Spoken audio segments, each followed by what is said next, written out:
Second point is there must be separate electoral rolls for minorities and Muslims must have at least one third of the seats in the Central Assembly. यानी कि जो central assembly में at least जो Muslims हैं और जो है और मुसलमानों को और जो दूसरे माइनॉरिटीज़ हैं उनको एटलीस्ट इतनी उनको ये दिया जाएगा, उनको इतनी कहना चाहिए कि इजाज़त दी जाएगी कि वो एटलीस्ट वन थर्ड सीट्स जो हैं वो ले सकें. The third point is there must be freedom of religion, education, language and custom for everyone. यानी हर एक इंसान को आज़ादी दी जाएगी कि वो अपना रिलीजन, अपना एजुकेशन, लैंग्वेज वगैरह को फॉलो कर सकें. Muslims and other minorities must have a fair share of seniors. Muslims और जो दूसरे माइनॉरिटीज़ हैं उनके एक प्रॉपर किस्म के share of senior office in both central and provincial governments. उनके जो सेंट्रल और प्रोविंशियल गवर्नमेंट्स है उसमें एक प्रॉपर तरीके से उनकी एक शिरकत होगी और उनको जो है वो एक प्रॉपर एक फेयर शेयर दिया जाएगा. Okay, now come to the next page number 77. Mr. Jinnah made suggestion for new boundaries of provinces to fit more closely with the main religious areas. As you can see, he was still determined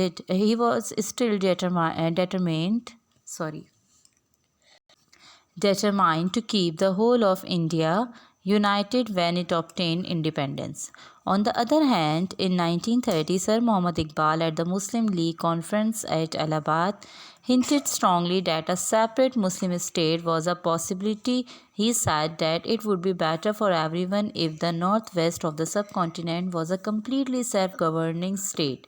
Even if within an Indian federation, the boundaries he suggested for the vague idea of an Islamic state were roughly similar to those of present-day Pakistan. अच्छा, दूसरी तरफ जो है on the other hand 1930 में जो sir Mohammad Iqbal थे, जो अल्लामा इकबाल थे, उन्होंने जो है मुस्लिम लीग कॉन्फ्रेंस उन्होंने इलाहाबाद में एक मुस्लिम लीग कॉन्फ्रेंस हुई जिसमें उन्होंने स्ट्रांगली इस बात को सामने रखा कि मुसलमानों का अपना एक स्टेट होना चाहिए. ठीक है, जो कि बाद में एक पाकिस्तान जो प्रेजेंट डे में पाकिस्तान है हमारे पास, इसके बारे में उन्होंने ज़िक्र किया कि मुसलमानों का एक अलग मुल्क होना चाहिए, एक अलग ख़ित्ता, एक अलग इलाका ऐसा होना चाहिए जहाँ मुसलमानों को इस चीज़ की आज़ादी होनी चाहिए कि वो अपना मज़हब, अपना रिलीजन, अपना लैंग्वेज वगैरह सब जो है वो आज़ादाना तरीके से फ़ॉलो कर सकें. Okay, now the next heading is round table conferences. अच्छा, ये राउंड टेबल कॉन्फ्रेंसेस जो है वो ये 3 हिस्सों में हुई है, फर्स्ट, सेकंड एंड थर्ड. इसमें क्या था, the British government organised round table conference in London from 1930 to 1932. यानी ब्रिटिश गवर्नमेंट ने एक राउंड टेबल कॉन्फ्रेंस जो है वो लंदन में ऑर्गेनाइज की, जिसका दौरानिया 2 साल का था. 1930 में की जो 1932 तक चली, to try to sort matters out. यानी जिसने ये कोशिश की कि मैटर्स को सॉल्व करना चाहिए. एट फर्स्ट, ये पहली के बारे में बात हो रही है, mister Gandhi did not attend, जिसमें मिस्टर गांधी ने अटेंड नहीं किया, but mister Jinnah stated the case for the Muslim people at the second conference. जबकि मोहम्मद अली जिन्ना ने ये अटेंड किया और उन्होंने मुसलमानों के हुकूक सामने रखे. इसके अलावा जो सेकंड अटेंड हुई वो 1932 में, जिसमें मिस्टर गांधी अपेयर्ड हुए and merely repeated his demand for total Hindu majority rules. उन्होंने जो मिस्टर गांधी उसमें आए और उन्होंने टोटली जो है वो ज़्यादातर हिंदू मेजॉरिटी रूल्स जो है वो सामने रखे. The third conference did take place but it met with no success as one of the leaders attended in 1932.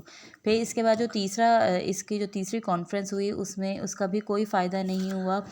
इसके अलावा the British government issued the communal award which sad the Muslims would have one third of the seats on any central legislative assembly. अच्छा, इसके अलावा British government ने एक मुसलमानों के लिए इतना किया कि एटलीस्ट उन्होंने ये कहा कि मुसलमानों का वन थर्ड सीट्स होनी चाहिए असम्बली में. And a percentage of a seats on provincial assemblies according to the proportion of the Muslims in the population. The Hindus were furious at what seemed a very moderate and fair decision and rejected the proposal out of the hand. There were riots and violence all over the subcontinent, and Gandhi vowed to starve himself to death unless the award was changed. If he had done so, there would have been revolution in India with no doubt hundreds of the thousands of the Muslims slaughtered.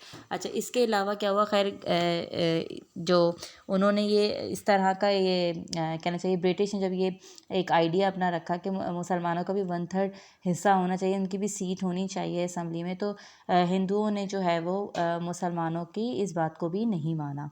और इसके अलावा उन्होंने जो है वो सब continent में बहुत ज़्यादा कत्ल गारत शुरू कर दी मुसलमानों के, बहुत ज़्यादा hundreds of thousands of Muslim slaughtered, यानी मुसलमानों पे इतने जुल्म व सितम शुरू कर दिए।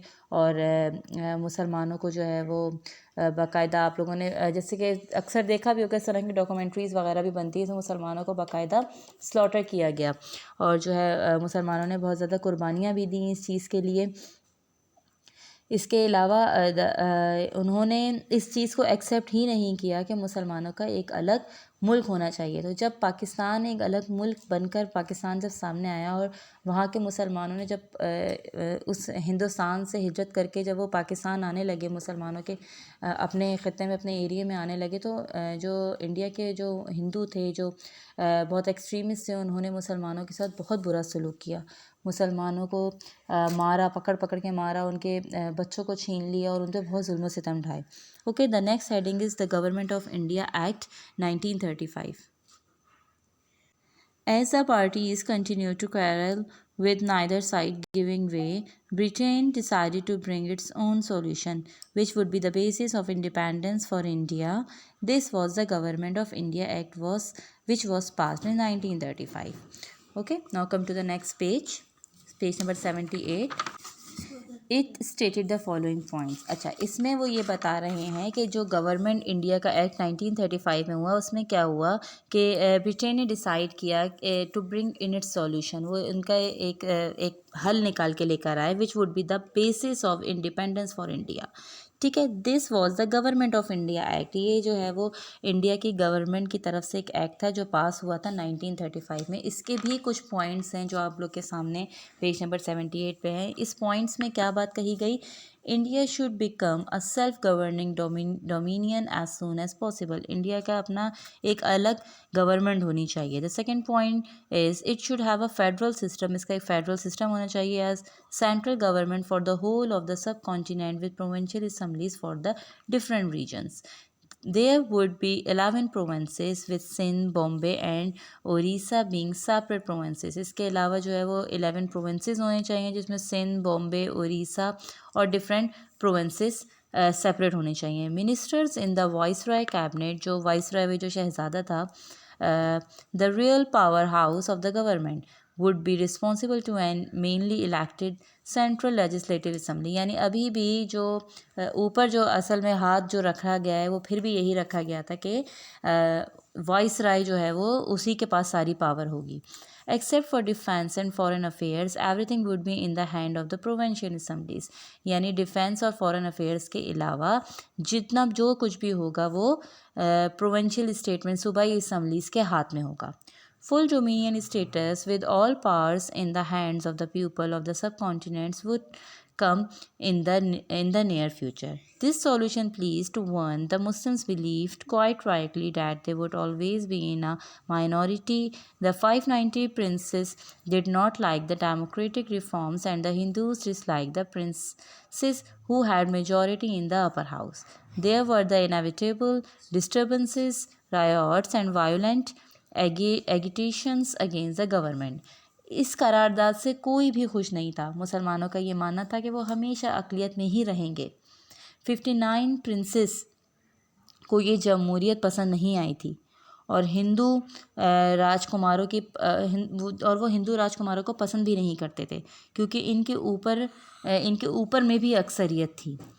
ओके, तो here we have completed our chapter 16. Inshallah on my next video I will start copy work. Thank you.